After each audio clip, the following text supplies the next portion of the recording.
do you remember like why he wears the mask? He got branded by the fucking what's it called? Why would you even say that? I don't know why I said it. Why does he wear the mask? Like you said it, and I tried to let it slide. You're listening to a Valiant Star podcast. Enjoy.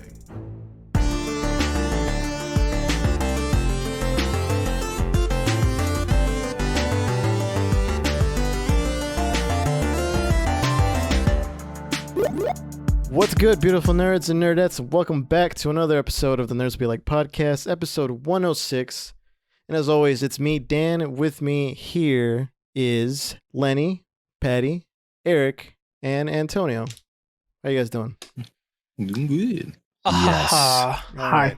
So we're going to be talking today about something very special, very something that holds very close to Patty's heart. And we're going to be talking about Borderlands 2. Hell yeah. In a retrospective style. And before we begin, make sure to like this video, subscribe, and ding that motherfucking bell. As always, you can always join the Discord community server that we have. Come join and talk to us. Let's see, what else could we have? Actually, that's pretty much it. We're going to just go ahead and jump straight into the news. All right, let's get some lightning round. And by lightning, we mean fast. So let's start. Dominique Thorne's Riri Williams will have her first appearance in Black Panther Wakanda Forever.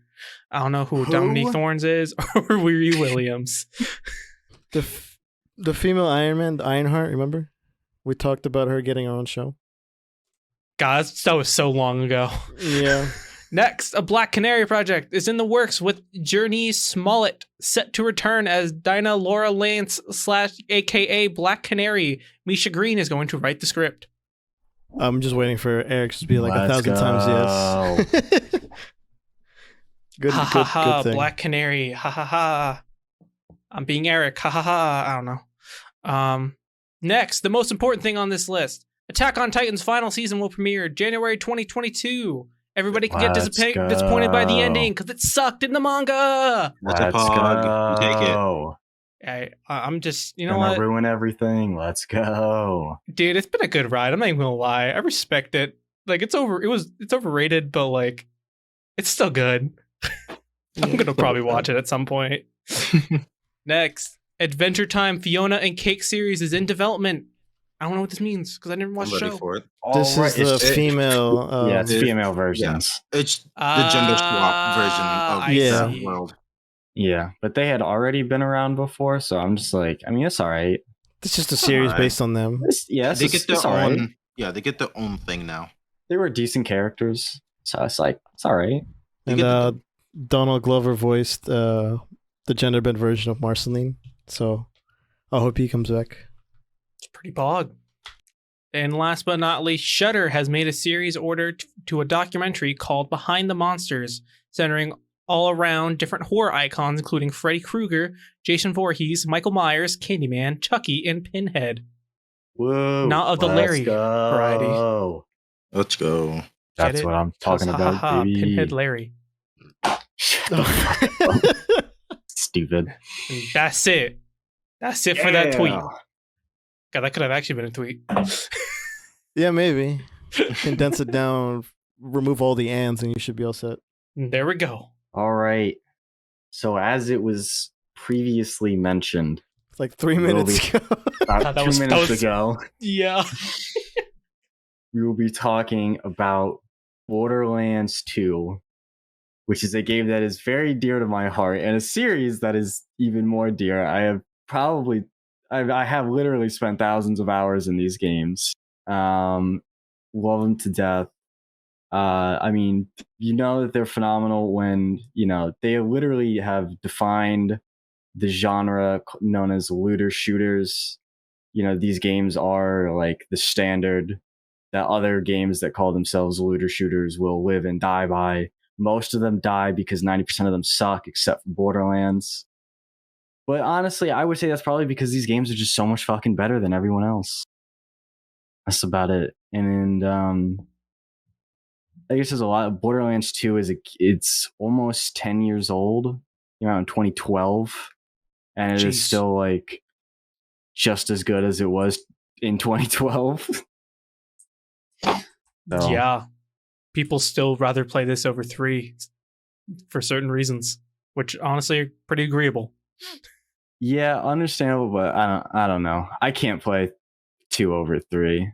No, but that's I a agree with that. gameplay But I reason. can see why people can, but I can't. Yeah, I can't do it. If you can put up with the very old gameplay mechanics, then it's still a phenomenal game. I can't do that. So spoilers for a game that came out in 2012. Yeah, And that that's also like- has like a sequel to it. Yeah. And a pre-sequel. And a pre-sequel. Technically 2 sequels. I think Tales is like after 2, but fuck that game. Yes, yeah, it is. It's like immediately after, but yeah. But So also 2 fuck that sequels game. and a prequel. So the game starts off with you as a group of 4 Vault Hunters, which are, we might get into them later, but just to name them, there's Axton the Commando, Maya the Siren, Salvador the Gunzerker, and then Zero, the number, on like a train out in this frozen wasteland because you've received basically Handsome Jack, who's the leader of, or the CEO basically of a company, one of the mega corporations, Hyperion, set out this call to all Vault Hunters come to Pandora to help him find the vault. It's a trap. I'm absolutely surprised. The train explodes and you crash land. You're saved by this piece of shit robot named Claptrap. And he basically leads you to the resistance fighters known as the Crimson Raiders, so that way you can help them fight back against Handsome Jack and save the day. And that's the basic premise of the story, is you fighting capitalism. Yeah. Yeah. Fuck big corporations. Yeah, because that's literally, the entire universe is ruled by companies now. Gun companies specifically, because who doesn't love just shooting everything? Yeah, especially in a world where it's prioritized. Exactly. So does anyone have anything in particular? Because we've got like some things like our favorite characters, regions, missions, and boss fights. Does anyone have any? I feel like before we get into any of those, because like Pat, you played these games a lot. Played a lot, a couple I hundred played hours. them a little bit too. And who's your favorite character to play before we get into like any of those other favorites? Yeah, that's very different than who's your favorite character. Yeah, playable characters. There are a difference. Yes, geez, it's like choosing a favorite child. Can we let's put this out here? Nobody's choosing Gage. Yeah, Gage is cringe. If you play Gage, you cringe. Gage is easy mode. It's fucking lame. Never play her. Because they put her... She's the one I've never played. You know what's funny? I never will play her. She has a broken mechanic. And in 3, they nerfed that mechanic, put it on a gun, and it's still like meta. Yeah. Isn't that funny? Really stupid. It's just infinite damage. So dumb. It's so stupid. Yeah, if I had to pick one, I don't think I can. It's either Axton or Salvador. I would say Salvador for myself. Because Axton was the first one I played as, but Salvador is probably a little bit better because I like his ability more, because you literally just dual wield guns. It's great. And Axton's great, but he was literally the first one I played as. That's how I feel with Maya, because cute girl. So I was like, okay, I'm picking that one. Maya's good too. Zero's the only one who I don't really like. I feel like Maya's really the worst. Besides, like, probably Krieg. But then again, I haven't played a lot. I haven't played any Krieg. The best way to play Maya is like she's really just a support. Yeah, like a healer. And I play by myself. Yeah, Krieg is pretty good because he can turn into like a giant flaming. His whole thing is setting himself on fire. Oh. Yeah, he says that like a ton of his skills are just about setting him on fire, which is pretty. Yeah, so he's just on fire all the time. But yeah, he can be pretty good, but he's like a melee build. But, see, I don't like that, and because I feel like Amara is like that in 3 now, and I don't like that at all. Like if we're gonna play a looter shooter, I want to shoot guns. Yeah, it is weird, but not all looting requires shooting. That's true. However, more it's a loot than lot more guns. fun to shoot and loot. I would agree, but not all looting requires shooting. That is a factual statement. It's just the way it works. Because Zero is kind of like that at times. Because, doesn't the melee damage also get amplified when you do Yeah, like the sneak shit? It's not as good. You're better off using a sniper. Yeah. Which that is one thing that I found. I don't know if they did it in 1 or the pre-sequel, but I know in this game, every character was like specifically designed to use like a certain class of weapons. Like Maya was specifically designed to be using SMGs. Yeah. Zero was designed for sniper rifles. Axton was designed for like assault rifles. And then Salvador's more pistols, right? was more. I think he used pretty much everything that wasn't. Yeah. He was like. Well, I know he has a skill that literally just ups pistol damage. Yeah, pistols, and then like LMGs, technically, with air quotes around that, because those don't really exist. They're just considered flat ARs, off weapons. but they're guns with big mags, and then explosives. Yeah. Because I remember the first time I like really, because before I played it, I like watched a series of 2, and they were talking about like, oh yeah, like this is like the optimal thing, like I'm running with this, and I was like, oh, that's interesting. How they're like based off their characters, specifically going for like certain type of guns and not just certain guns. Yeah, because 3 definitely threw that out the window. Yeah, they said fuck that shit. You can use whatever you want on literally anyone, which I prefer. I like it, but at the same time, I do like the. I would prefer that like you can use anything, but like certain things are better, like not like significantly so. Like you can make it work with anything, Perhaps. but like certain things are like. I don't want to say like required isn't the right word, but like optimal. Yeah, there's quite a lot of, especially like when you get to the higher stages of the game, because like at the end, like so in Borderlands 3 they have the mayhem levels, which is like basically at the end of the game, once you've completed the story, you can up your mayhem level, which is it's basically a second difficulty. But in 2, they didn't have mayhem levels. They had what were called OP8, which was unbelievably dog shit because it barely made your loot better, but it made enemies extremely hard. So then like optimization, that's when it got to the point where it was just like to play the game at like the highest level technically, because it is only like PvE. There really is like 0 PvP. You need to have like such a certain level or certain like things. When I didn't like that, whereas I feel like in 3 it's a lot more open. Yeah, which 3 is nice. More forgiving with like letting you play around with builds that work. Yeah. Well, I feel like in 3 there's also just like more builds to work with. Yeah. Because a lot more shit can just be like a lot of more shit is just meta. That's the 2012 kicking in for you. Yeah. I think that's so I think that's one thing that we should talk about, like how this game has aged. Like I think that's one of the places where it's very clearly aged. Is not. I think yes, fucking oh my god. Hit reg in this game fucking sucks. Doesn't exist. It's so bad. Like the movement is trash. Oh my god. I played 2 after playing 3 for a lot on PC, and I was trying so hard to like slide around everywhere, and I couldn't. Yeah. There's no grappling or anything. So many gameplay just like.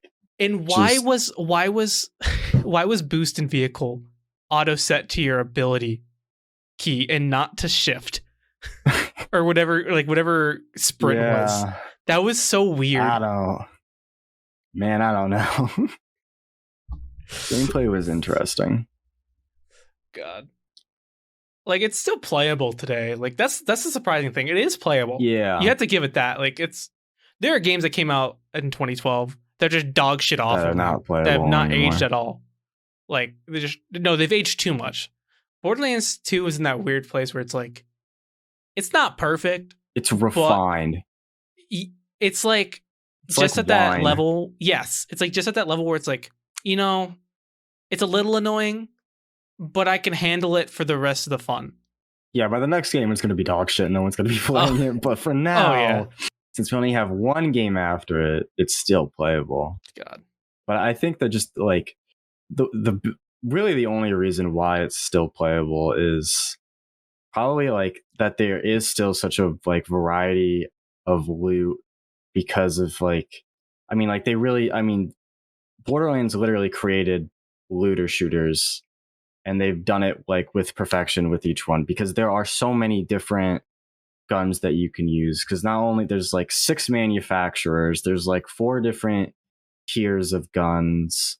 There's guns that are like have unique all sorts of unique abilities. Guns can have different parts from different manufacturers, so you can have like a gun that's Jacobs, which is one of the manufacturers, The torque like have a barrel. scope on it from like Malawan. So you've got like this rickety old like Wild West looking sniper rifle, and then you ADS with it, and you're like looking into Star Wars for no Then reason. they can also have like a It's just torque like, why? barrel, and then just shoot explosives for no reason. It's just everything's just all over the place, and this was in like 2012. Like this level of just variety. Well, I find Which it is really great. interesting that like in Borderlands 2, like orange weapons aren't always like the best ones. I feel like there's a lot more viable like blues and purples. And Yeah, especially in like the early game. yeah, There's and some like really 3 does overpowered not do that at all. I feel rares. like right away you're farming for like quote unquote legendary. They don't call it that. They call it orange loot, I'm pretty sure. But you're farming for like the rarest shit No, right they do away. say legendaries. Oh, okay. Do Yeah, they call it but, orange like- in 2? They call it by color in that No, game, I or think is it always no, I think legendary? they call them legendary. Okay. Yeah. Or they say, I think they say color. I think they do both actually. I think they say Yeah, color. because I know and- that half the time I'm like, technically it's orange, but it's also legendary. Yeah. Either way, like you're more likely to farm for legendaries right off the bat in 3, because it's also just like easier most of the time. Yeah, because I think the thing is, so 3, you're farming for legendaries more, but that's because that there's so much more of them. So it's a lot easier. So like off the like in like the very first like open area that you're in, there's like 7 different legendaries that are easily available to you Yeah. to farm. Whereas in 2, it takes you a while to get somewhere where you can like actually farm for something that's really good. And there's only one of them. So it's like I think I do like that in 2, whereas there wasn't as much quantity, the quality of guns were more even. Hmm. And I think both are, I mean, honestly, I'm okay with both. I think yeah, at that point it's just preference, because there's a Yeah. lot of shitty legendaries in 3, but there's also more. Yeah.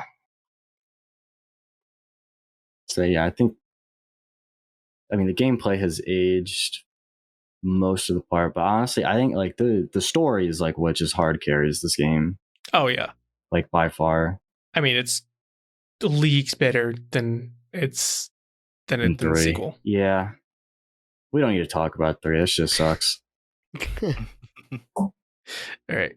Lenny, Dan, you guys wanna? I know that we've kind of just been Yeah, like, we can. I think we can Yeah. go now into just like let's go to the missions now. Damn. Eric. Next time I'll just say your name first. Eric's muted. Yeah, Eric's not here. Okay, so yeah, I would say like my favorite mission was the initiation scene where you go to find Slab King. I forgot what his real name was. Brick. Brick. There you go. Yeah, because you're just needing to find other help, and you're just go into the area, and like I don't know, like maybe 5 minutes later, Roland just tells you, "Oh, by the way, I forgot to mention, like he always does, you have to, fight, or you have to perform the initiation for Kill a like, bunch of people. yeah, which is basically that, and like part of the." That as you like you're shooting the everyone, he keeps saying like, get the Hyperion guys out of here. It's like, oh, that's not Hyperion. Well, get this other group of. It's like, oh, it's not him.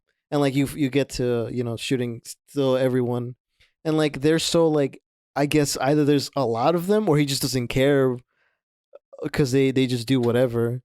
But the initiation is just you like shooting everybody. Just killing everyone. So then you can have a chance to sit down and talk, or just to talk to the main guy.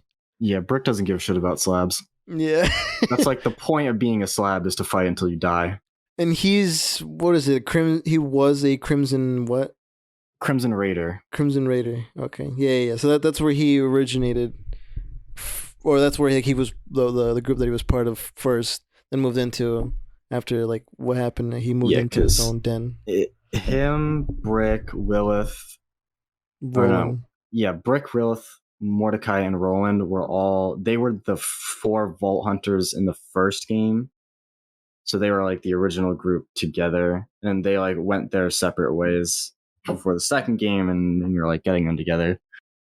Yeah, I think I love Brick's reasoning the most for just not being there anymore because he ripped a dude's spine out, and they were like, "That's too far," and he was like, "Well, you know what? That's too bad. I'm gonna leave and go rip dude's spines out on my own with my homies, the slabs, because we're all fucking stupid." What did we say before?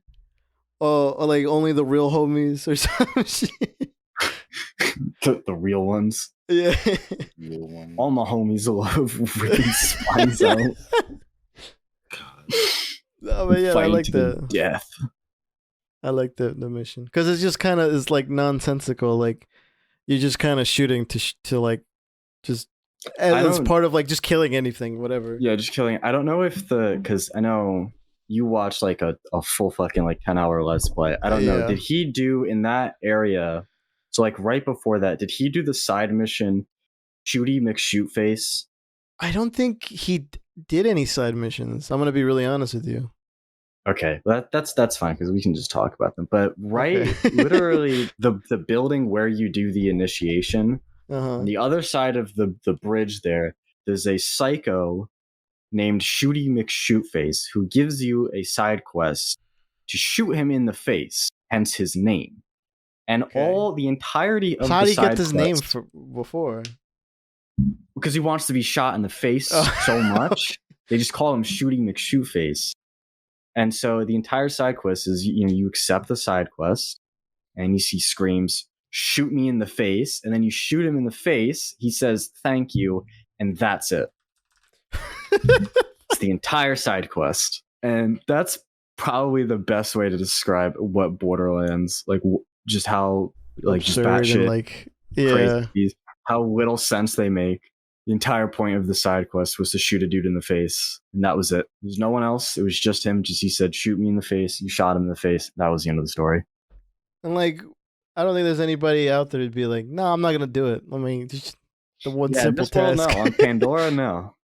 Everybody's gonna be like, "All right, bam, just dead." Okay, so yeah, go ahead, Lenny. I picked. Hold on, I forgot the name of the mission. Oh, Tiny. The tea party for Tiny Tina's team party. Which is part of like a 3-part mission of you are cruelly invited. So the first 2 missions is you preparing the tea party, and then once you get it prepared, you're missing the special guest, which I believe his name is Flush Stick, if I remember correctly. Yeah. Oh wait, you can't. We can't skip over the other guests though. These are some of the most important people in the world. Right. You know what? Of our generation. Like, come on, these are legends. Yeah. There's Sir Reginald. Sir Reginald von Bartlesby, my man. Madame von Bartlesby. Princess Fluffy Butt. I think, is that all the guests? Yeah, it's Princess Fluffy Butt. So Sir Reginald von Bartlesby is I think it's like a dead Varkid or Varkid larva. A tiny Varkid in a glass jar. Yeah, a Varkid is like a fly, but if the fly was about the size of like a little bit bigger than like a German Shepherd. Fly meets radiation. Yeah. And so she just has one of her like best friends is a like tiny Varkid inside of a jar, and it has a monocle, a top hat, and like a mustache on it. His name is Sir Reginald von Bartlesby. It's fucking incredible. And then Princess Fluffy Butt, I think, is literally just like a pink teddy bear. Yeah, it's just a teddy bear. Then the second mission is that you have to find and capture Fleshstick, who is, related to Tina's backstory, which I'll get into later. But yeah, you find him, you capture him, and for that mission, Tina basically tortures him as you fend off against waves of like bandits that come to stop the generator. And after 3 waves, I believe he just gets electrocuted and dies while Tina is just saying random shit. And the main reason why I love this mission is because of Tiny Tina and the weird shit that she says. Because Tina's the one person where I can say she absolutely does have crackhead energy. Oh, yeah. Straight up psychotic. Quite literally a psychopath. But we love it. The reason why she was Patty's favorite female character, going back to that episode. God bless. Oh yeah, and that too. A lot of the things that you said, and I know we talked about this, off air. That like a lot of things that you said prior in like other episodes. That like I was like, okay, that makes a lot of sense now. Like watching the gameplay. I'm not gonna get into specifics until we get to that part, but World's deadliest 13-year-old. Yeah. Yeah. Straight up demon. Wait, Lenny, do you want to talk about like why she's crazy? Oh, backstory wise? Yeah. Okay. Well, okay. Because sure. Because this is like the really dark part of Borderlands. Yeah. This is like the dark part of like why she's like it. So basically, her family was sold to Hyperion by Marauders, or was it just by Fleshstick? It was. That's why you capture Fleshstick, because Fleshstick gave up her family. Yeah, gave up her family, and so they were experimented on using. I keep forgetting. Iridium. Thank you. Magic purple rock. Yes, and so after her parents died, she escaped by using a grenade that her mother made her hide in her dress. And after, she's been through all that torture, she finally escapes and makes it her mission to kill Fleshstick. And which she later on, she doesn't join them, but she makes friends with all the people, including Mordecai, I believe, if I'm correct. I think she was. I think she was like friends with all of them, but she was closest to Roland. And then I think Mordecai. No, Roland and Brick. I think the only one she wasn't really that close to was Lilith. Yeah, because Right, so it's been a while since I played this game. Yeah, it was the other three. Okay. But yeah, the most fucked up part about like her backstory is like, so during one mission when you're like going through the center where they do all of these like experiments, you can listen to these echologs, which is like the audio recordings, and you can literally hear her parents like as they're being experimented on, like her mother screaming to her. So it's like really, really dark.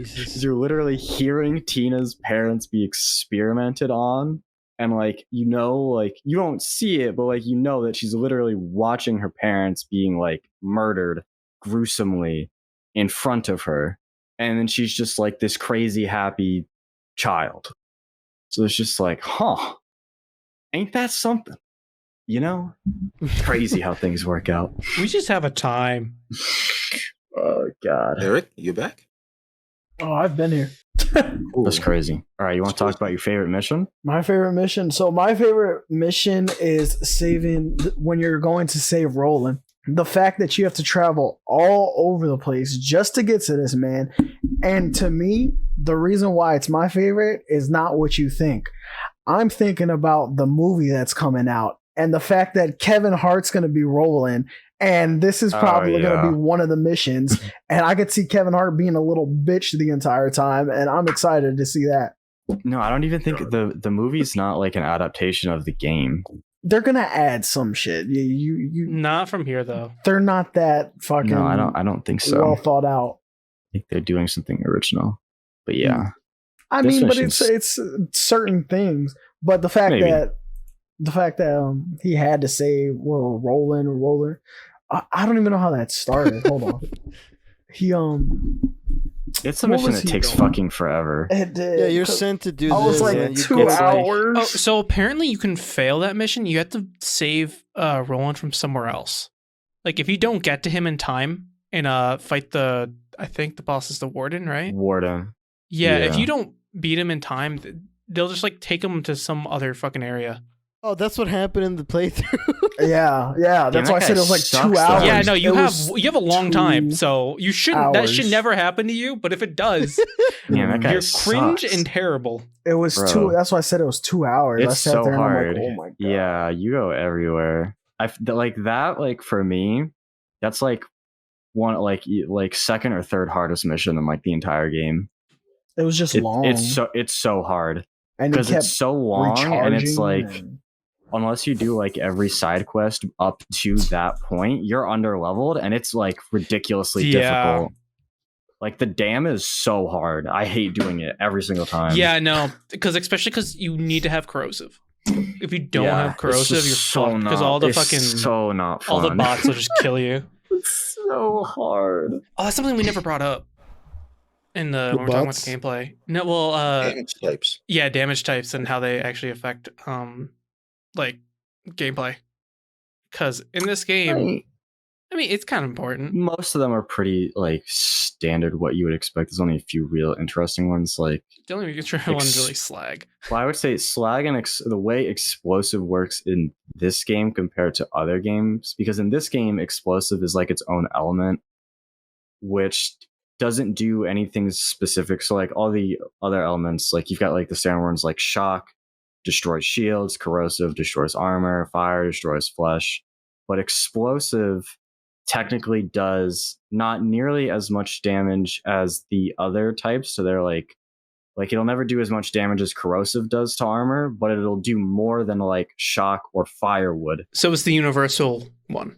Yeah, it's like, it does all right to everything. And then there's Unkept Herald, which is explosive and just fires like 6 bullets at once. Which is why it's the most broken gun in the game, and you can get it at level 8, which is ridiculous.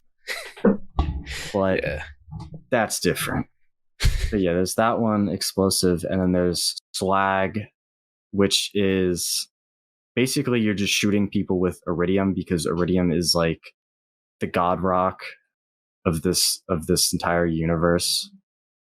And like when you have a slag gun, you hit someone with it. If you slag them, which is a disgusting sentence, I hate that.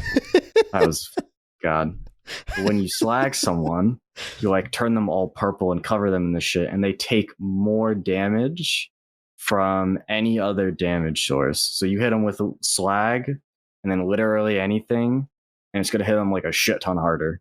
Which is honestly, I'm glad that they removed it from 3. It's not a thing. Yeah. Because it is cringe. I mean, to be fair, that's why Salvador was like busted, because you just had slag in one hand and something else in the other. And you need a slag, because it just at a certain point just becomes required, which I also don't like. Where even were we? Where were missions? We're still on missions. Oh, we were in missions. Yeah, we were talking about how hard the dam was. Ah, and then I brought up the dam. Damage types. Yeah. It's literally not even the dam, because you start on... Wait, no. I was thinking of a different mission. Because doesn't that you go back to Sanctuary after finding Lilith, and then you do it? I was combining those two. Yeah, no, it doesn't start with the Firehawk. That's a separate thing. But yeah, no, that mission, it's a bitch. Yeah. Who's going next? It's either me or you. Yeah. Okay, I'll go then. All right. Yeah, my favorite mission was Claptrap's birthday bash, because this mission encapsulated what Borderlands all about, and that's shitting on Claptrap. Because in what other game does Claptrap have a birthday party that no one else shows up to, and you're like forced to as mission objectives, and that's funny. Yeah, and that he has to bribe you with like XP. It's not even like he didn't invite anyone. That's like the first part of the mission. Is you inviting everyone to his party, and they all say no. So good. Oh, Jesus. God, it's so funny. I feel, but like this game has a lot of missions like that. Like, no one else is going to bring them up, so I'm just going to list off a few. So there's another one beforehand. I already talked about Shooty McShootface. Did you talk about Secret Stash? I did not. That one, okay. Well, Patty, you can explain why it's really cool. But he just like gives you a bunch of mission objectives that are just like, you're not doing that at level 8. Yeah, and it's like okay, whatever. Mission objectives. Yeah. And at the end, it's like, okay, just go into this locker. Yeah, because he has like this secret locker. It's like a locker that you use to switch items between characters. Yeah. Because you have a normal bank that can't do that, but this one can. But like, it's cool because all of his like impossible mission objectives. One of them is like collect 113 something million thousand rocks.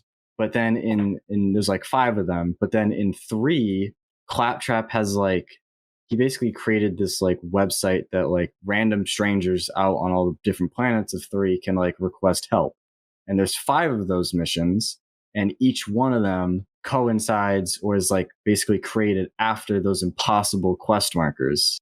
So they're all like people with the same name but just like the fact that like they like obscurely brought back all of those quests as like actually completable missions was really, really cool to see. I think the missions like that are just like obviously they're not the highlight of the game, but I feel like it's what gives it like the heart and the like it's the kind of humor that's trying to give. Like you already talked about Shoot Face, but you didn't talk about the one where you're literally told to kill yourself. Oh yeah, that one. Handsome Jack's like, hey, if you kill yourself, like you're gonna respawn anyways. We already know that. So like, just kill yourself, and hey, I'll give you some money. Or you can be a bitch and call the suicide hotline that he has. But nobody does that because you don't get anything. Yeah. It's just funny. Is this early on or like more? Oh, that's like late game. That's like towards the end. He asked you to do that. Game. Yeah, that one's end game. That one's in. Actually, now that we're there, I kind of want to like skip around because I want to talk about that area. So I fucking love. So that mission takes place in an area called the Iridium Blight, which is second or like third end game technically, if we don't count where the final boss is. I would say it's like the second to last area. Second. There's like one smaller area before that, but it's just really pretty. Even though they open it up with calling it a shithole, it's like really pretty because I think it was like a nice region, but then the events of the first game happened, which like ripped the planet apart with the introduction of Iridium to the universe. And so this like once nice area has been like destroyed by like, on the one hand, this giant volcano. There's just spewed lava everywhere. And this massive like iridium opening, which leaves like a literal gigantic scar across this entire region, like this like really pretty purple, just like canyon. And it is like a fucking beautiful area because it's, I don't know, I just love the volcano. And there's a hidden boss in this area that is called Donkey Mong, and I love him. Or I forget what it's called. I think it's something like that. Hold on. Yeah, it is Donkey Mong. I love Donkey Mong. I don't think I've ever It's fucking hilarious. Like, you sent a picture of him? He literally just chucks fucking barrels at you. It's just a regular bully Mong. Okay, now I get the joke. Yeah, Donkey Mong. he's like a rare spawn enemy. So I don't think he spawns all the times, but he spawns sometimes, and he just throws barrels at you, and it's a great time.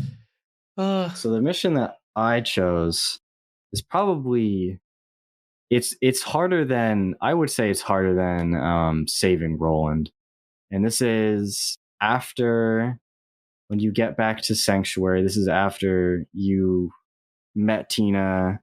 You defeated Wilhelm, which was this giant like mech suit boss guy. You got the power core out of him, which you are going to use to power like shield protecting Sanctuary from Hyperion's like giants fucking space lunar artillery strikes. And so you get the core from him, bring it back to Sanctuary, you put it in. And this is when you learn that the magical voice in your head, Angel, has actually been playing you like a fool, working for Jack, and betrays you. And then Jack is like, haha, get shit on, nerd. And then just like absolutely blasts you, almost destroys Sanctuary. But you have to like save it.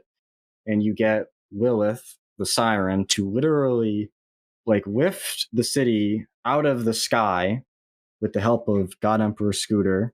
And like the engines that are like actually built, because Sanctuary was technically like a space station that just landed and never left.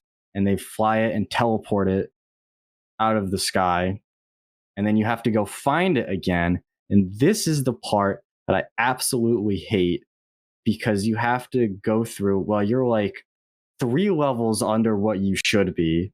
Yeah. Have to fight through like this massive area of stalkers first, which are like really fast lizards that can go invisible, just in and out of invisibility whenever they feel like it. And they're really painful. And they come in different types. You know, some like will shock you, some will poison you, some are explosive, where they fire explosive spikes at you. So that's just, you're having all that kind of fun.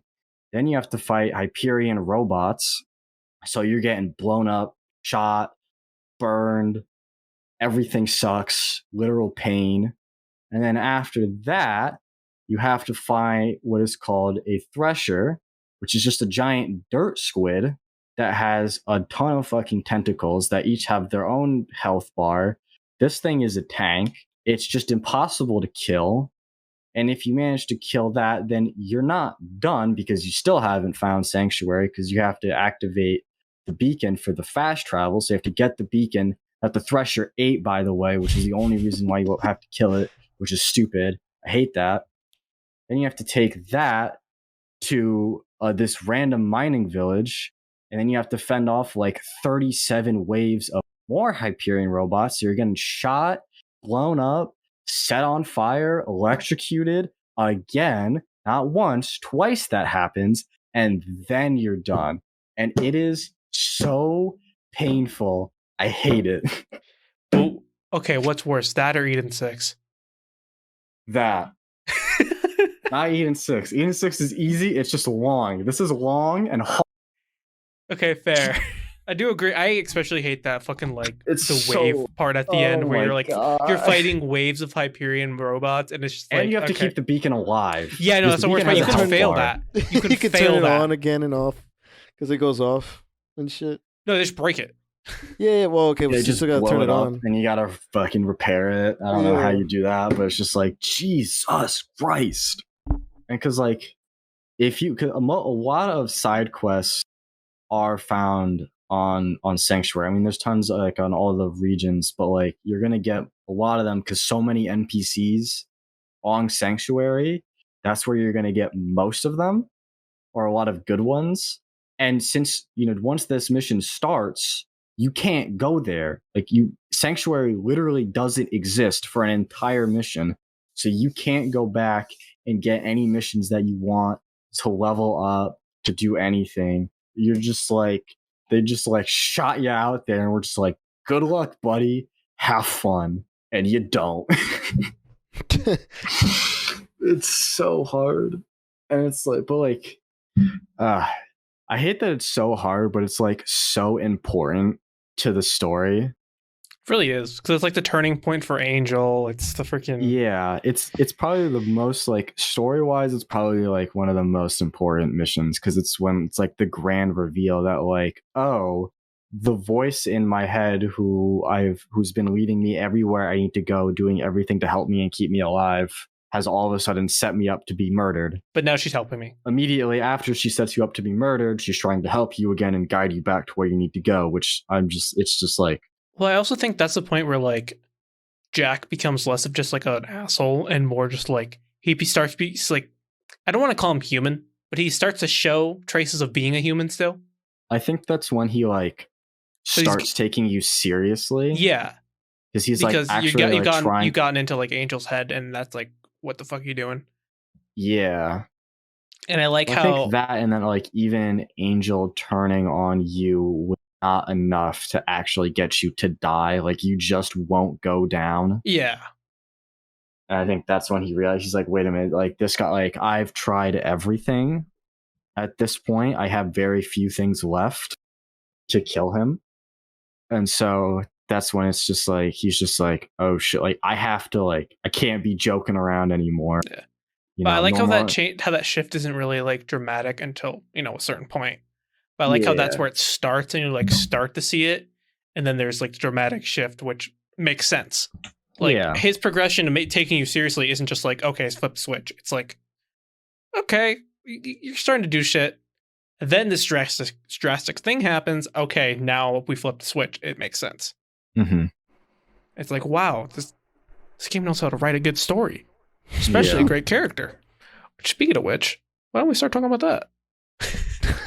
Nice transition. Why not? And I guess I'll start. Yeah, I was gonna say either you or Eric should start for this one. Yeah, I'll start. Okay. Since we were talking about Angel and Handsome Jack, my character that I like the most was Angel because of the things we were talking about. So like Patty's been saying, like at first she's just the voice in your head that's just, trying to keep you alive, tell you, do this to save yourself, do this, and like just kind of leading you around. And at first it's like, okay, you're just trying to keep me safe. Then the twist happens. And then, it unhappens, which I kind of don't like. It's like, okay, she's changed. She was like, I like it and I don't. Because like she turns on you reluctantly, but then she goes back. She's like, okay, fuck my dad. Which, spoilers, Angel is Handsome Jack's daughter. Siren daughter. Yes. Which in Borderlands 3, they make it a lot more tragic and explains it a lot more, but we're not going to get into that. Yeah. But, yeah, because at that point, she's like, okay, fuck him. We're just going to do our own thing. And she helps you. And then she pretty much just like leads you from that point on to her so that you can then, it's her, but also, it's her. And is the objective to kill her or just to get her away from Jack at that point? It's to save her. Okay, it's to save her. So in the end, saving her just means kill her. Because I forget if it was like, it was more like she kind of just did herself in, right? Well, I think to save her was to kill her. That was the point. Because she was like so connected. Okay. So like unplugging her pretty much kills her. Yeah. So like that happens. And I think because what happens, Handsome Jack, again, has this drastic shift in, okay, I'm taking shit seriously. And I'll let whoever talks about Handsome Jack explain that more. But I think Angel I feel like Angel's less of a good character, but more of a great plot device. Because for most of this of the game, she's like just a voice in your head. But she's also just like a product of her father. And I think breaking away from that is like, it is a lot of development, but it's the most she ever gets. Because after that, like right after that, she pretty much dies. But I think what she does for the story is really important, and I think that's why I like her. Also, when you finally meet her, she has a really cool design. Like she literally just has like iridium angel wings because sirens use iridium as power, so I'm just gonna assume that's what it is. But yeah, it's pretty cool. Also, I don't know why they made this design choice, but every time like the sirens talk to you in their heads, they always have like a more realistic look. Obviously, like through like a hologram. Bro, it's big as hell, dude. Get that thing out of my face. I hate it. Okay, it's so big. Okay, that's besides the point. I think it's cool that it's like a more realistic like look though, rather than like the. I mean, Angel is designed after like a real person. That's what I'm saying. But I'm saying Lilith does that. I think what's her face does it. Tannis does it in 3 as well. They all fucking do it, and they gotta stop that shit out. I'm tired. Well, get it out of my face, yeah. But like, I like if you're gonna do it, I like that it's a more realistic thing to show. That's like, okay, it's a fucking like power. And I like B-roll, maybe not B-roll. I like just like a static shot. There's no mouth moving because they can loop it or whatever. Yeah, it's like just interesting. When it's Lilith, I'm pretty sure it's like just her like eyes, and like maybe it's like it's a bit of her face, but I think it's mostly her eyes. You may be right. Or I think Angel sometimes it's just like Angel shifts between eyes and the like the face. Yeah. But it was very strange. Like when I finally saw her like in the vault or whatever. Or not the vault, just like the wherever cage. they were being. Yeah, I mean, that's the best way to call it. Yeah, she had like a haircut on like her left side. I was like, or like a little buzz. And I was like, what the fuck? I thought she looks like very different. Fucking catfish. She also looks much younger. Yeah, I mean, I kind of like it. Still looks cool, like the concept, like you're saying, Tones, but like it was very strange. Yeah, very surreal. So I picked Handsome Jack. Thanks, Patty. And the reason why I picked Handsome Jack was after the fact that I watched the. So I ended up watching gameplay because I never played the game because the game was too old for me. I play Call of Duties and stuff like that. So at this point, there's no reason for me to go back. So I watched gameplay. But after I watched gameplay for Borderlands 2, I watched I think it was a timeline for like the whole thing, and then I saw stuff for the pre-sequel, and then after I watched the I guess most story for the pre-sequel, I chose Handsome Jack because the way he like came up was, I guess, with good intentions, and then he got into power. Shit, crazy. Yeah, got the power, and then turned against everybody and said, "Nah, fuck this. I'm running this shit," and then ended up running this shit and ended up dying because he got too much power. He flew too close to the sun. Yo, he is Icarus. That's like, I love that shit so much. Do you remember like why he wears the mask? He got branded by the fucking, what's it called? Why would you even say that? I don't know why. I said it. Why does he wear the mask? Like you said it, and I tried to let it slide. I know. As soon as it came out, I was like, "Damn it!" Why say it like that? We always make Batman references. That's so bad. The mask? Yeah. Why does he wear the mask? Why does he wear the mask? He got branded by the what's it called, Patty? It's like the vault key, wasn't it? It was a vault symbol. Yeah, that he was reading the prophecies or whatever that he was getting. Yeah, I forget what the name of the boss is in that game, but it's like the final boss of the game. It's a vault monster. Might have been the Guardian, might have been Wanderer. I don't remember. Is it just the one from the first one again? Because that one comes up way too often. It's a different one. It's a different one. But I think it was the Guardian. Well, the Guardian was the one from 2, right? No. Oh, hold on. The Warrior is the one from 2, but this one was basically like this, like all-seeing, like. Was it Destroyer? They're like, no. That's one from 1. That's the first one. Comes back in 3. Through what's her face? Terrain. But this one, like, basically, like, it knew all the secrets of the universe, and it had it all in this, like, little. I don't know if it was a vault key or if it was like, it was some structure that was in the shape of the vault symbol, which is like an upside down V in a circle. Yeah. And Handsome Jack was like looking into it, basically like gaining all the knowledge of the universe. And Lilith, I think it was Lilith the Siren. Lilith was in this game. It was. She, like, because she's a siren, and sirens were like, this is like Iridian tech, like Iridians were these ancient aliens that the sirens helped build all this tech so sirens can like use it. And she literally punches the thing into his face, branding him with the mark of the vault, the upside down V.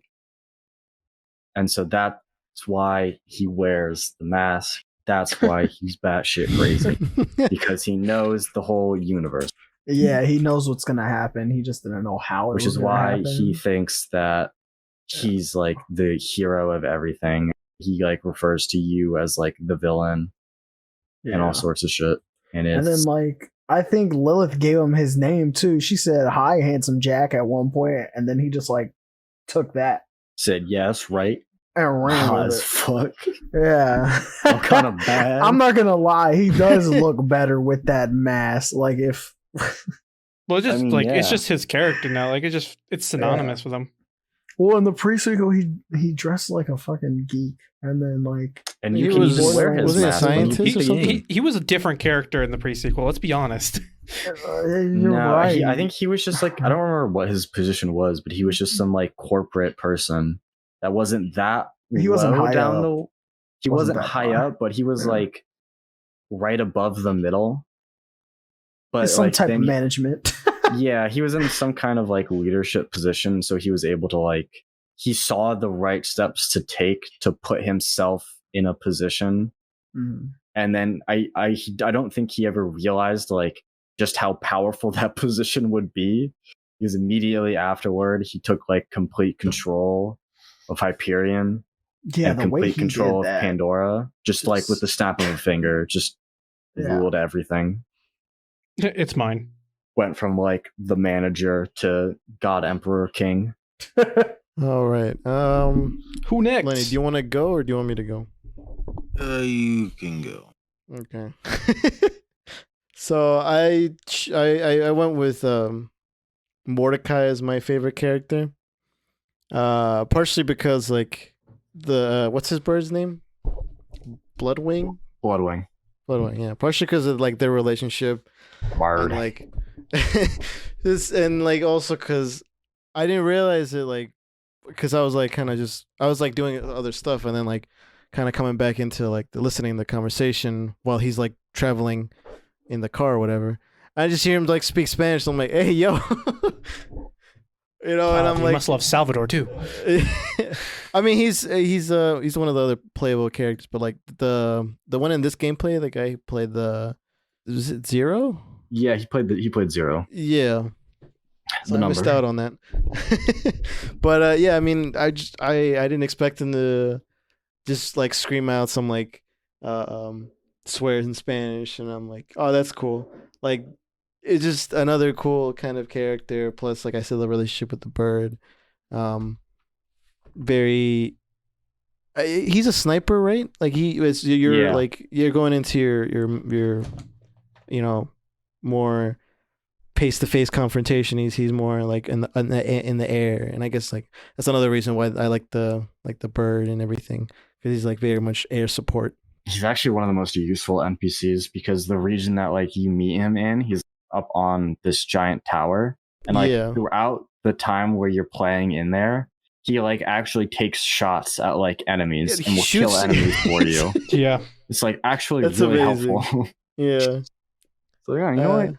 Thanks. You could do it. You know what? That's fine. I'm fine with this. I'll just sit here for a bit. I'll just hang out. You deal with Chilling out, everything. relaxing, up to no good. Yeah. You know, Dan, if you really want to, you can play. Mordecai is one of the playable characters in the first one. First one? If you want to yes, play a he game is. from 2009, Is that bad? You can make it sound like it's it is, in my opinion, I have found it to be borderline unplayable today. Oh, okay. But if you really want to, I'll find a gameplay. or that's a great idea. Yeah, just specifically Mordecai. All right. Lenny. It's back to me. All right. Yeah. Gonna talk about Tiny Tina again. Our local psychopath, little crackhead herself. Other than not only having a traumatic past, but having a really concerning present, probably a more concerning future with the new game that I haven't played, but I know Patty and Antonio have. Yeah. Tina, for me, just stands out as literally the craziest one of them all. There's probably are crazier ones, but for a literal child, that for multiple, at least one mission, definitely just gives you bombs strapped with like bunnies on it. Yeah, badonkadonks. Exactly. So, it's not really much for me to say. It's just like, she's crazy. She calls bombs badonkadonks because she straps them to the butt of stuffed animals. Incredible. And while you're getting bombs, also known as badonkadonks, she's just like, why don't you pick up some biscuits and some crumpets and tea? Just why not? Because it'd be nice to have. For the tea party. Yeah, for the tea party. For the tea party. Most of the shit she says, I forget a lot of the things she says, but man, like in one instance she starts like humming to get to like where the pre-made bombs are or whatever. Yeah, like normally thing you don't see, you just walk and talk. She's just humming her own song. But she skips and hums. She's 13. She's like really she's like psychotically really playful. So it's like kind of menacing, but like kind of cute at the same time. Exactly. Because you're like, she's batshit crazy. She'll shoot me in a second for no reason whatsoever. But like, she's playing with the little stuffed animal. That's kind of cute though. I still want to be your best friend. That's all I'm saying. Yeah. everyone wants to be her best friend. Not because they don't want to die, but like she's just that cool. Yeah. I'm gonna be honest. I couldn't pick a favorite character. It's like picking a favorite child. I love all of them. I don't know. Well, I feel bad because in this game, like, you can't really pick one of the playable characters as your favorite character because I don't get like any real character until the DLC. You don't see even more of it until not in the second game is really where you, because you get, you get Krieg for one of them, Gage for another one. Well, I'm talking about like the voice lines and stuff. Your voice line, they don't really have. There's no real character to the voice lines. It's kind of unfortunate, except for the last DLC. But that's more like the other characters speaking, because the last DLC is like Dungeons and Dragons themed. So like the playable characters throughout the game are just being used as like D&D characters. So I don't even really count that. But I mean, I could probably do it because of Borderlands 3. If I had to pick like one of the playable characters as like my favorite, like just character wise, it would. I mean, I hate to say it, but it had to be like Gage. For me, it'd be Krieg because that DLC. Because Gage is in the second DLC for Borderlands 3, and she's just like a smarter, slightly less psychotic version of Tiny Tina, because she's a little bit older. I think she's like a high school age, but she's like a genius, and she built this robot, her robot called Death Trap, which does all sorts of incredible things like murder people and make martinis for her, as well as I think omelets. I don't know. There's a lot of shit that this thing does. The real question is, what doesn't it do? Yeah. Oh, what was I gonna say? I just think that she's super casual about, because like she's like a wanted criminal too. She's murdered a lot of people, like outside of like just like the game, like story wise, just like on other planets, just killed people. And so she's just on the run for multiple murders, and she's just like really casual about that. So I think that's one, like, probably the only really unfortunate thing about this game is that the playable characters, 4 of them, they didn't really like give them much story. I mean, each character when you spawn in has a echolog that you can play, which gives a little bit of background, but like they don't talk throughout the game, which is really unfortunate. And I wish they did more of that, because they did it in 3, and it makes the characters, like those 4 characters, a lot more like enjoyable and like relatable, because like they actually talk, you know? So like while you're playing, you're also like, what was I gonna say? Connecting with them more. Yeah. You're like connecting with them through more than just like the gameplay. Yeah. Which is nice. Well, that's why I'm sad that we're kind of taking Borderlands 3 out of a lot of this, because a lot of these characters are just built up more in there. Yeah. And like I jokingly said that they're built up more than the actual characters like that are, make up the story. But it's less of a joke than it should be. Yeah, it's like Maya's like an integral of the third game. Like she's like a main character in the story. And so Zero, like kind of a little bit, he's there. Yeah, he has like an area that's like he's involved with. Yeah, Gage and Krieg are like, Krieg is literally the sole focus of an entire DLC, and Gage is a main character in another DLC. The only 2 who really don't get that much are Salvador and Axton, which is like really, really, really sucks for me. Those are my favorite, and they just said fuck these 2 specifically, which is a tragedy, but deal with it. But yeah, I wish that was something they did more, because all the other characters, like the 4 that we've listed off, and all the other ones like Moxie, Ellie, is kind of cringe as Ellie is. Ellie's, she's an interesting character. Her, Aunt Scooter, Moxie, Roland, Lilith, Brick, they're all great characters. I just wish that the 4 playable ones had gotten more into, because I feel like that's like probably the only like character thing like missing is just the actual playable characters, because all the other ones are like fucking phenomenal. I would agree. All right, what do we want to do next? We want to do region, boss fight. We saved boss fight to last. You know, The boss fight, Yeah, why not? of the episode. Heard that? episode, yeah. Okay.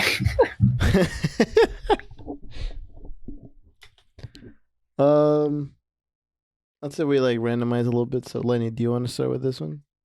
Fuck it. All right. All right. The region I chose is the Three Horns Divide. I kind of chose this not for any personal reason. It's just like a gameplay reason. It's like it's the first open world to me that's, good when you play this game. Is this the Frozen one? I always forget. Yeah, it's the Okay, yeah, that one. Yeah, Okay. the first Frozen one. So there's like 7 Three Horns areas. It's like kind of this Yeah, one's I thought it was like I thought it was like the valley area where you go for the one Patty's dam. mission. No. This is Oh, the that's a one where different you Three have Horns. to get like get a car and like make a jump and go to a cave. This is the first one, the Frozen one. Yeah, the very first one. I kind of just saw a lot more freedom with this area compared to like the actual first big area you were in, where you met that one guy with the fucking hat and monocle that fixed Claptrap. Sir Captain Hammerlock. Hammerlock. Our Lord and Savior. God. The gay icon in 2012. Yeah. He got married in the second Gotta be DLC to said. 3. He canonically had a boyfriend in 2012. Oh, for real? Right. Yeah, there's a whole story mission about it. Oh, that's cool. Or not story mission, side mission about. And there's a whole DLC where he gets married. There's a deal. Well, yeah, but that one came out in 2019 when it was Yeah, like, okay. it Yeah. was normal However, and it's still cute. it was like accepted in but like in 2012 this wasn't like That's true. an accepted thing, and they still did it, which is great. And this is a side mission in this version or this game? Yes. Okay. Damn, I missed out on some good side missions there. Should buy the game then. I have the game. Then you should play the game then. To round out my ideas, basically, first big area, lots of cool missions. Basically, the first quote unquote open world area, and that's about it for me. Who wants to go next? Yeah, actually, I'll go next because I'm doing the easy one. So mine that I chose, this was also kind of hard because of just everything, but I chose Sanctuary because it's like it's where like all the characters are, which is really nice because like they put all the characters in one area, but it doesn't feel like cluttered at all. Like everyone feels like has their own area that like they get to like you get to like actually experience their character, and it's not like they don't overlap with each other, which is really nice because I mean you've got Scooter, Moxie, Dr. Zed, Marcus, Tannis, Roland, Lilith, Mordecai, Brick, eventually all of them. Claptrap, unfortunately. I mean, you say the guns dealer guy? Yeah, Marcus. Marcus. You've got Crazy Earl eating cars with a fork over there doing his thing, and it's just all in like one area, like really nicely put together. And I just really like that. I like how the way that like Sanctuary has moved, like even like throughout the games, because I think it was called New Haven in the first game. And then they changed it to Sanctuary for this game. And then technically Sanctuary 2, technically the second one, I believe, is when it goes into the air and it starts flying around. That's technically Sanctuary 2. And then in the third game, you have this giant spaceship built, which is Sanctuary 3. So I like how they like kept it concise, where it's like your base is like Sanctuary, and that's it. It's just where everyone is. The Sanctuary of like, is Sanctuary. Yeah. Sanctuary is the people, it's not a place. Yeah, it's the friends we made along the way. Yeah. So like you can destroy Sanctuary, but as long as the people are there, you can't destroy family. Yeah. It's honestly Sanctuary is the people's champion, that's all I have to say. Yeah, basically. We can keep on going with this. Yeah, I can keep going. Asgard, it's the same thing. Borderlands 2 is basically just Thor Ragnarok if you think about it, like really, really hard. I mean, I'm honestly like I'm thinking about you could make it work. But... No, like, but if you've seen one and you play the other, you can make it. Yeah. Like I've seen bigger leaps in logic. Like I'm not gonna lie. Yeah. I think it's pretty sound, honestly. Yeah. Let me see. So my favorite region was the futuristic looking city of Opportunity, which that's the one Handsome Jack not built, but like he was commissioned to build or whatever. No, he's building it. It's like it's a Hyperion city. It? Okay. Yeah, it's a Hyperion city. I thought someone else made for him. Anyways, well, I just liked it because it like it's such a contrast to every other place that you kind of visit.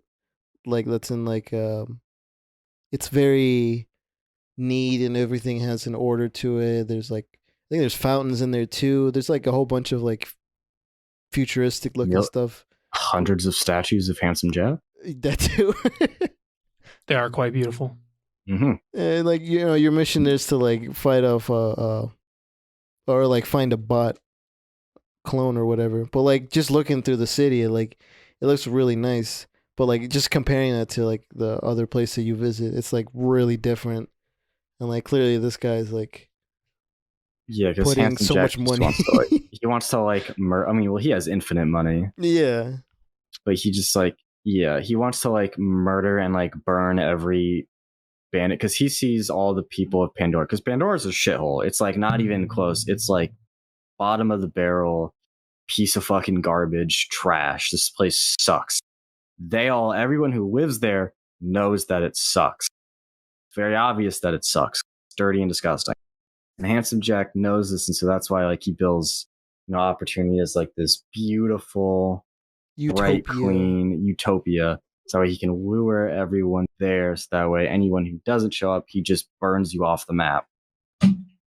Everybody forgets about you. He just wants to get everyone in like one spot. Honestly, it's a shame that there's like one story mission and Opportunity because it really is like a beautiful fucking location. Yeah, it's the Athenas of 2.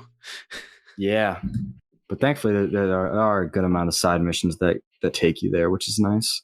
Speaking of areas that I think look pretty that you don't go to for much, I like the Caustic Caverns, aka the place with all the fucking like golems. I think fucking rocks, dude. I don't know why. I just really like those enemies. Like I like the fact that the best that they have like their weak spots just be like all those crystals that you just shoot or like you can just melee, and that's how you kill them. Yeah, you just shatter their kneecaps. Yeah. And then there's like the big one too. Like I think that's a fun boss fight as well. But yeah, I just really like that area. I think it looks nice. I mean, yeah, it's like all acidy, but I feel like it's like kind of like similar how you feel to the Iridia Blight. There's a lot of areas that are like that just I don't think like had enough exploration. Yeah, like, I feel like this one in particular, like there's like only like 2 or 3 side quests. Yeah, I would say, what else is there? Oh, I think the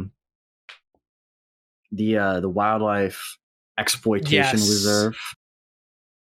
I think there's literally like 1 or 2 side quests there. Yeah, not a lot there, which is unfortunate. But there's a lot of areas that just are like built for the design of one story mission, but they're these like massive landscapes that are like you could do so much more, but there just wasn't anything to do really, which is kind of unfortunate because they are beautiful. I think the best part of the Caustic Caverns is when you do that one mission for Marcus, and you kill Blue the first time, and then you open the chest that was on top of it. And I don't know, did he do that in the playthrough? Did the guy do that? Okay, repeat the last thing you said. Did he go like do a mission for Marcus where you had to go back down into the caverns and fight one of the giant blue golems? I don't think so. That's a side mission? It might be. Because if it is, I don't think the guy did any side missions. Well, anyways, so Marcus sends you to get he calls them his most prized possession, but what they are like basically like lingerie paintings or pictures of Moxie. Ah, yeah. Yeah. Okay, now I'm remembering the side this is quest. not in there. That's unfortunate. You should definitely play the game. But yeah, Costa Cabin's pretty great. Yeah, that's what I'm gonna. It's the takeaway. So my favorite region was what? The last region in the main story. Yeah. It is. I didn't exactly know what it was called, but I think that's good enough. Put it as the Warrior's Domain. It's like basically the final area you fight the final big boss. That's not It's basically what it Handsome is. Jack, which it is, but it's just the lava. It's one of them, like, what's it called? It reminds you of hell, basically. Just reminds you of hell. What's it called? I don't even know what the fucking title is. Because the story mission for fighting the warrior is called the Town of God, so I would go with more of the biblical references. That's hilarious. All right, that's the name of it. Because the warrior basically is God. And I just like the way. What was it? Was the lava? The lava was definitely like rising the way it and yeah, like it was moving. It was going up and then over. Yeah, that was weird. Yeah, because he was me out. He was like drilling towards the den of the warrior. So it's like as you're running towards him, he's like drilling. So he's like shaking the shit out of the volcano, moving all the lava and stuff. Right. And then this was it just like a different part of Pandora, or was it actually like you got transported somewhere else? Nah, this is on Pandora. Okay. That's weird. It's a very diverse planet, what can I say? Yeah. Lots of different shitholes. Much like you get frozen shitholes, burning shitholes, swampy shitholes, all different kinds. No, it was just really cool, especially see the warrior just fucking absolutely going ham. Yeah. He looked really cool. That's it. I like heat. What can I say? I hate the cold. That's it. It relates to me. Can't blame you. All right, so that leaves off on the last bit of category that we have. We're fighting bosses. But talking about making the most sense, Dan, you should go first. Since it's very early on, you're very correct. So, in fact, the second boss fight of the game. Yeah, you're just kind of making your way out off this part of Pandora. It's the icy part, the cold or whatever. And this is the guy who controlled Claptrap at one point. Owned right? him, yes. Okay. Well, so this is Captain Flint. And like I really like this boss fight just because like how like well first of all his intro card was like it was something like let's burn this place down or something like that or like something about burn. But like I just love that whole like fire aesthetic like blowing up like in your like fighting area where you're like trying to shoot at all the little minions. They're just like fire bursting everywhere. And like it's just a really interesting looking fight. And he sets himself on fire. Exactly. Takes less damage because I guess the fire's melting your bullets before they can hit him. I don't know. That makes sense. Yeah, it just works. I don't know. It's just the nicest looking aesthetic. It was a hard one too. Yeah, it's a really hard, like especially early on. Because I was watching the GDQ for this game, and they're just like, yeah, this is a really hard like beginner boss. Like, because it's difficult. The weak points every time. Yeah, the weak points just covered by a mask. You have to shoot him from behind, and it's really hard to get behind him, and you're the only one playing. And there's a bunch of like other enemies, like smaller random enemies spawning, and they can shoot you from like you start like 30, 50 meters away from everything, and they're just shooting at you. Yeah, front of the boat, and you have to get to the back to get also, to the he's the first armored enemy that you find, and you don't have corrosive yet. You only have fire or incendiary weapons at this point. Yeah, he's also he's resistant to incendiary, which for everything else up till then, incendiary has been like the good element against. Yeah. And there's so much cover for enemies to get behind when they down you. Because enemies in this game, when you go down, they fucking like Usain Bolt are sprinting away from you, so that way you can't. Because when you go down, you enter like a down but not out. Yeah, phase. like, was it? And you move Yeah. really slowly, and you can't ADS. So, like, if they're running away from you, you're just dead because you can't catch up. You can't aim in. You can't do anything. You're screwed. It's over. You're just done. You're dead. As a reference, when you get a kill while down, you get a second wind, which is why it's annoying that. Oh yeah, that's every enemy literally runs away from you, except maybe some psychos. That's a maybe. It's very rare that an enemy will just like run towards you, or just stay where it is. Yeah. They always they'll be standing still. You go down, and then the most just spastic pattern of movement I've ever seen. It's disgusting. That's why I always honestly keep a rocket launcher on me. And yeah, one of the things that I found really interesting with the character that the guy was playing as Zero, like the hologram, sort of like 5-second hologram that they fight. Like you can go away and like reload and like get like a little bit decoy. of and I really like that, but I also feel like I'm not saying that's broken because I don't know how all the other characters play, but like I just thought it was really interesting that ability really would come in handy, especially in that mission. Like in that mission in particular, but like that's when I saw it a lot because it was like really early on and him using it. Zero's pretty good for solo. I think Zero's probably the best solo like boss fight.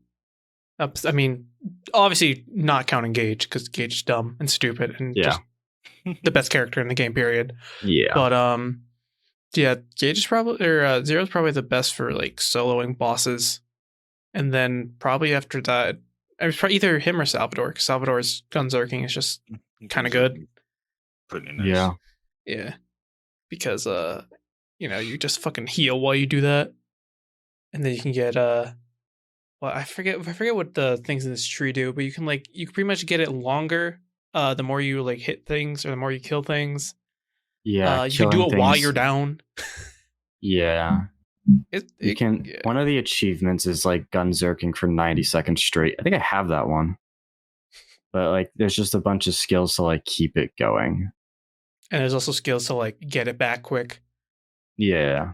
Do we want to go in order of the fights? Then Eric would be next if we want to do that. We can do that. I mean, mine is the Warden because I'm pretty sure this guy, since Dan said, I'm pretty sure this guy that we watched playing it was a 10-hour gameplay, and I'm pretty sure he failed this mission. So like Roland just kept getting transported all across the map. Well, it was twice that he got transported. Bro, no, it was like three. It was like an hour and a half. Twice? I promise it was like an hour and a half. He failed. I think pretty sure he just failed it once.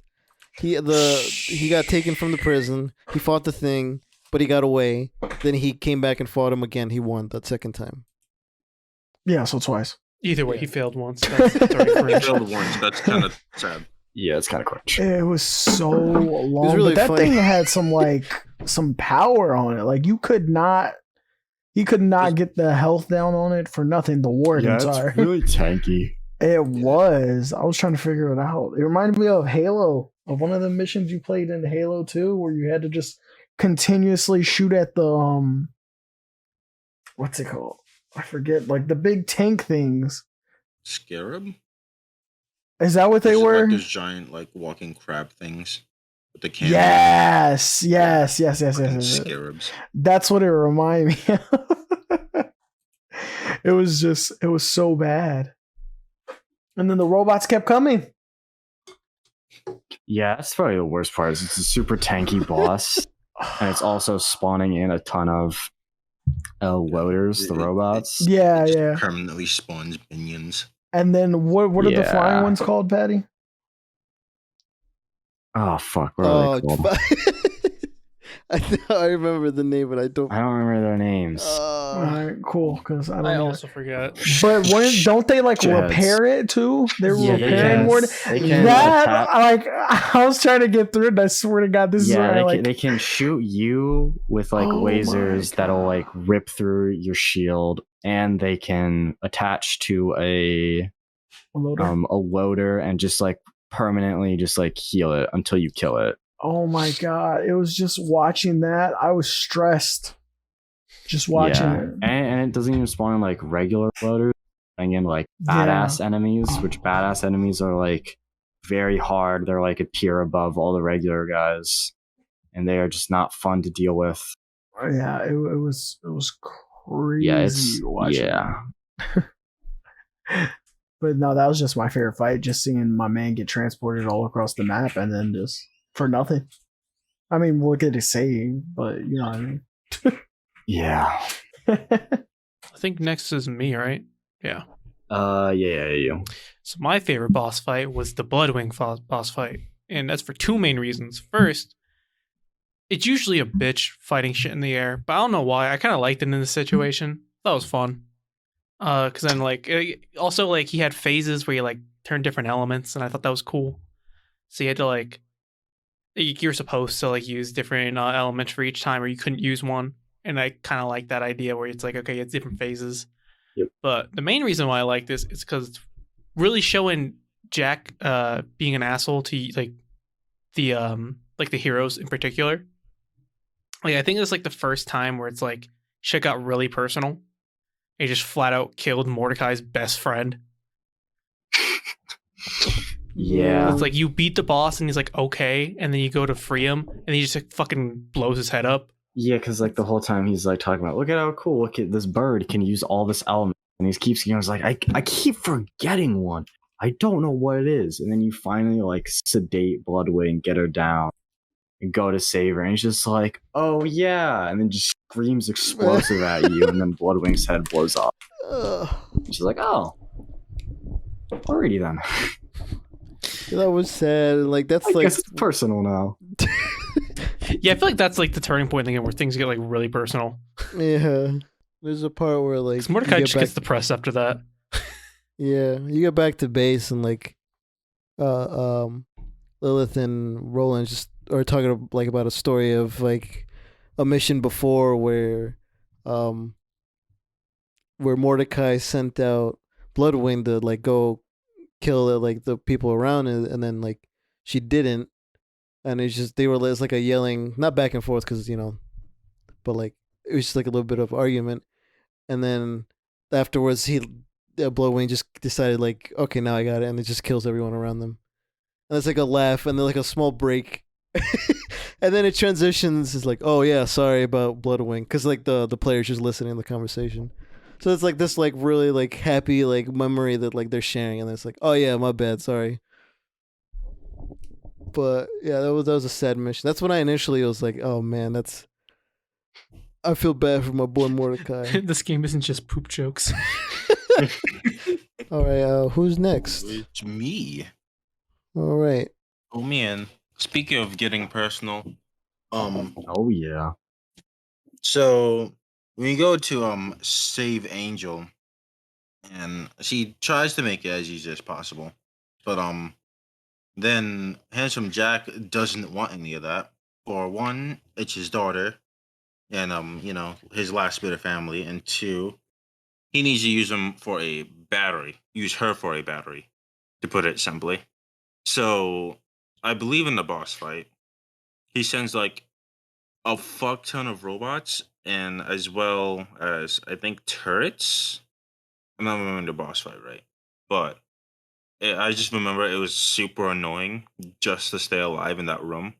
But when you do kill her, it's like you know that she just didn't want anything to do with Handsome Jack, which is kind of sad in a way. Another part of like, the dark part of Borderlands 2 is that even though they're family, she was straight up like not with what he was doing under like any way, and she was very much manipulated into things. But like even at the end, Handsome Jack was still beyond pissed, and a turning point for him was her death. So I like this boss fight not because of like the actual boss mechanics, but what it actually does to characters. So I didn't actually choose a story mission boss. I chose Terramorphous the Invincible, which is a end game boss that is like you're supposed to be doing it at like the max level, because it's not even like a normal boss. Like this is technically like the first raid boss in the game, where it's like you like it's almost so hard to do it solo.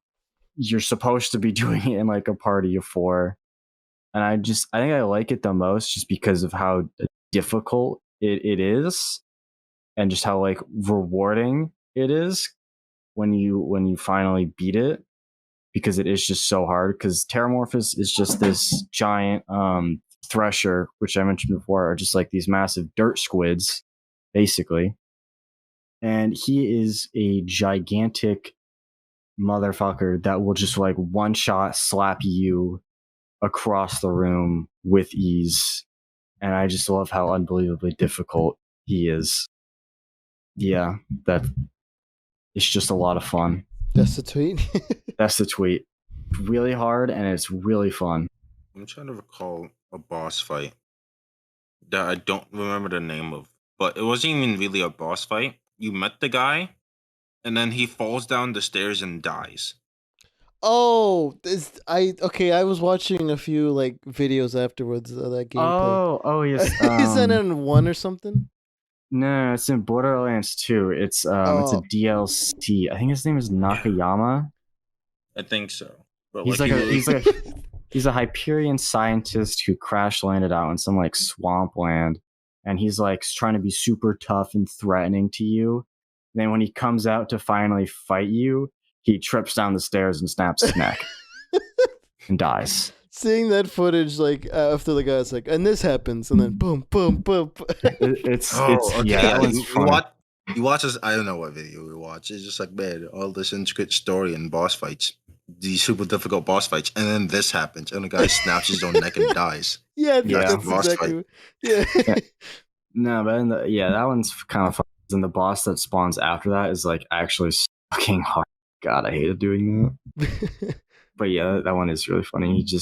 He talks all this shit throughout like the entire DLC. You finally show up. He's like shitting his pants that you're there. Trips down the stairs, snaps his neck, and kills himself. Just like, oh, well, alrighty then. The final boss. The final boss. So I think I'm gonna start this out with like, so like after you kill Angel, this is basically like when. This is like Jack very quickly spirals from like talking shit, trying to be funny, to this is now super as personal as it possibly could be. I'm going to murder you, your family, kid. Everyone you've ever met, and just erase all existence of you from the known universe. Because after you kill Angel, you're like talking with Roland and Lilith. Handsome Jack teleports behind Roland, and blows a hole through his chest, killing him instantly. And after he kills Roland, your leader, he immediately kidnaps Lilith because he needs a siren to charge the vault key, open the vault to release the warrior. So now your leader and Roland is dead, and the next person in charge has been kidnapped by Handsome Jack. So everything goes to shit immediately. And so then you have to go fight the warrior and save Lilith. And then you show up to the very end after fighting through a shit ton of enemies, and Handsome Jack is there, and I forget what his line is, but he's like, I'm gonna make this quick or something, because he absolutely just fucking hates you, and he wants to murder the shit out of you, and so that's what he tries. But he gets the smoke. And his fight's actually a lot of fun. It's like kind of annoying because he's just constantly making clones of himself, which is really cringe, and I hate it. Yeah, but like you kind of expected it. Like, yeah, and he's shouting insults at you the whole time, just constantly shouting insults. The clones just like talk shit for him. Yeah, it's great. Oh, speaking of insults, one of the things that we can come back to the boss fight, but one of the things I mentioned to you, like maybe 2 days ago, was like this guy is just like really fucking rude the entire way through. Like one of the things that happens, I think it was after Sanctuary like leaves or is transported, or something like that. He says something like about a violin, and he's like, "Damn, I wish I had that violin." And he like yells at an assistant to go find the violin. It's after you kill Bloodwing. Oh, okay. There you go. And he like yells, he's like, "I was gonna play this in fucking E minor or some shit. It's gonna be so great. God damn it." And then Larry, where's the violin? Like, the fucking violin. He doesn't get the violin. And then he does get the violin. He starts playing it. He's like, "You know what? This shit sucks anyway." He's like, "I hate you." Oh god. Yeah, that is pretty good. No, that's fine. Yeah, and then you beat the shit out of Jack. And then he's just like, no, he's like, "I don't even care," because by the time he goes down, he doesn't even die really. The vault key has been fully charged, so now he's able to unlock the vault, which isn't even really a vault. It's more like cage for the warrior, which is basically God. It's like this giant, like volcano rock dragon thing. Yeah. Crazy as fuck looking. It's like massive. Kind of like, I don't think it's more like a what's it called? Chimera, right? Like a mixture of different. Yeah. Because it's got like kind of like a, I don't even want to say like a dog-like body, but it's got kind of like a, I don't even know, like a regular like mammal body, just like the four legs. But then it's got like these giant, like literally like gargoyle wings coming out of it on the back, and then this weird like lizard head on it. It's all made out of rocks. Very it's just like, what the fuck? Say. Yeah, some crazy looking shit. And it's like spitting fire at you, beating the shit out of you, and somehow, by the grace of God, you murder it. And then Jack's just like, I've literally in like disbelief as his world has been shattered around him, because he like believed, because he had seen like in the visions all that time ago that like he was gonna like release the warrior, and so he assumes that he's gonna win and he's the hero and he's gonna save Pandora from all the bandits. So his world has been entirely shattered around him. And then he's just lying there on the ground, like bleeding out. And you can like actually just like let him, he goes on for a while, just like still talking shit. Doesn't stop for a while if you let him, or you can just shoot him in the face and blow his brains out. It is a fucking metal boss fight. Yeah. When the Doom music kicks in. Yeah, honestly. When Rip and Tear starts playing. I mean, it would fit because it's basically hell. Yeah. It would really fit. It do just be like that. Yeah. Alright, so is that it? Buy Borderlands. It's like really cheap. You can literally get like the base game and all of the DLC for like $30, I think. Yeah. Alright, so I guess that's it for the game, the retrospective, if you will. Something like that. So we're gonna move on to the recommendation of the week. Patty, I see your name's highlighted. Was I supposed to have something for this? Well, I don't know. It's just your name is highlighted. I don't know if you had something. Like I thought you were actually just gonna be like Borderlands. You know what my recommendation of the week is? Now that you mention it, I ain't even. But here's my recommendation: play the Borderlands, the entire franchise. Play them all, except for Tales from the Borderlands. Yeah, let's go. That game sucks. It's trash. Don't play it. Fuck Telltale. Do not support Telltale games in any way, shape, or form. You're not going to talk about the future game? Suck. We're not getting it. Just play. If you really wanna, if you're okay with archaic as hell gameplay, you can play the first one. The second one you can get away with. I would still, even though the story is not that great, and the third one, I would still say play it because it's phenomenal. Also, gameplay. DLC have good stories. Yeah, the DLC is great if you wanna buy. They have season passes. So you can get those. I think that makes the DLC cheaper if you get all of them individually. So get the game, get a season's pass. That's about it. Play Borderlands. That was my recommendation. You got a whole episode for your recommendation. Let's go, dude. Yeah, that's tough. That's It what I worked thought out. you. I literally thought your name was Megamind. highlighted because you were and you left. Well, no, he it was blank just because next that's on the list. Yeah, I don't Oh, know. okay. I didn't even do that. I don't know who did that. So that brings us to the end of the show. Lenny, would you like to take it away? Of course. Oh god. All right, nerdettes. Thank you all for listening for today's episode. We're available wherever you can hear podcasts, whether that be YouTube, Spotify, and then there's others that I don't remember, but send the link down there.